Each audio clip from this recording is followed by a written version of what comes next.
बिस्मिल्लाहिर्रहमानिर्रहीम। अल्लाहुम्मा सल्लि व सल्लिम व बारिक अला सय्यिदिना मुहम्मद रसूलुल्लाह खातमुन नबिय्यीन सल्लल्लाहु अलैहि वसल्लम। उम्मीद है आपका रोज़ा, आपका रमज़ान अच्छा गुजर रहा होगा। कल से एक बड़ी डिस्टर्बिंग खबर आई है। डेली पॉलिटिक्स तो चलो होती रहती है, सुप्रीम कोर्ट में केस भी चल रहा है और इलेक्शन भी हो ही जाने हैं, महीना दो आगे पीछे जो भी अब होता है, कब तक ही भागेंगे। लेकिन जो बहुत इंपॉर्टेंट खबर है जिसका ताल्लुक हमारी हुकूमत और रियासत से है, रियासत पाकिस्तान और हमारे प्रिंसिपल स्टैंड से है। देखिए, कुछ चीज़ें ऐसी हैं जिस पे as a Pakistani, as a मुसलमान कोई कॉम्प्रोमाइज़ नहीं है। उसमें Tehreek Insaf, Muslim League Noon, People's Party, Fazal Rehman साहब की जमात, ये चीज़ें बाद में आती हैं। उसमें नंबर 1 है हमारा दो कौमी नज़रिया, इस्लामी तशख़्ख़ुस।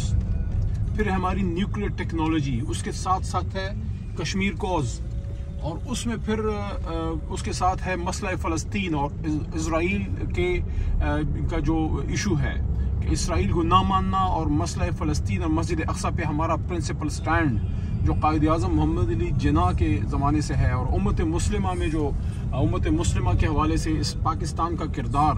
तो ये कुछ चीज़ें ऐसी हैं जिस पे किसी भी सूरत में कोई कॉम्प्रोमाइज़ नहीं है, और ये चलता रहा है। इसमें हुकूमतों के आने जाने से फ़र्क नहीं पड़ा, चाहे कायद आज़म मोहम्मद अली जिन्ना थे, या उनके बाद लियाकत अली खान साहब, या उसके बाद कुछ अरसे बाद डिक्टेटरशिप आ गई। अयूब खान साहब से ला के खिलाफ सही, लेकिन उनके दौर में भी कभी ऐसी चीज़ नहीं हुई।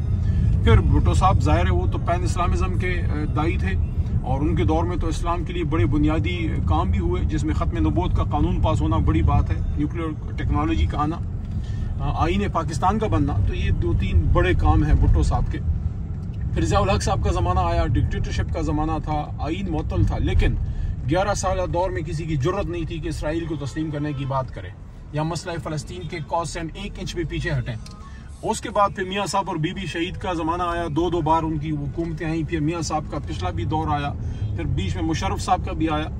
कभी कभी इस तरह की कोशिशें की जाती रहीं कि कोई टेस्टर फेंक दिया जाए, कोई बात की जाए, जहाज आ गया, फलाना हो गया, चेक किया जाए पाकिस्तानियों का ईमान के इसराइल के मामले पे ये क्या कहते हैं। देखिए, ख़त्म नबूवत सल्लल्लाहु अलैहि वसल्लम, इस पे हमेशा मुसलमानों को टेस्ट किया जाता है कि इस वक्त ईमान की इंशाअल्लाह ख़त्म नबूवत पे उम्मत मुस्लिमा और पाकिस्तानी मुसलमान बिल्कुल जो है वो फौलाद की तरह मजबूत खड़े हैं। और इसी तरह मसला है फ़लस्तीन पे कि कान खोल के सारे सुन लें, जो भी इस तरह की पिंगे बढ़ाते हैं, जो ड्रामे करते हैं पाकिस्तान में बैठ के, कुछ चंद हैं, आटे में नमक से भी कम है। कान खोल के सुन लो कि इसराइल को तस्लीम करने का सवाल ही पैदा नहीं होता।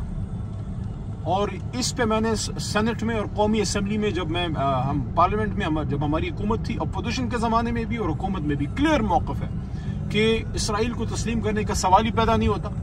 इस पर कायद आज़म मोहम्मद अली जिन्ना ने जो पॉलिसी दी, वही पाकिस्तान की, रियासत पाकिस्तान की पॉलिसी है कि कायद के अल्फाज ये थे कि Israel is the illegitimate child of West, कि इसराइल मगरिब का नाजायज़ बच्चा है, और जब तक मसला फ़लस्तीन नहीं होता, हल नहीं होता, जब तक मस्जिद अक़सा आज़ाद नहीं होता, तब तक इसराइल को तस्लीम करने का सवाल ही पैदा नहीं होता। और जो कोई पाकिस्तान में ऐसी बात करेगा, उसकी सियासत ख़त्म हो जाएगी, उसकी जो भी सोच है उसके साथ पाकिस्तान की 22 करोड़ आवाम नहीं है।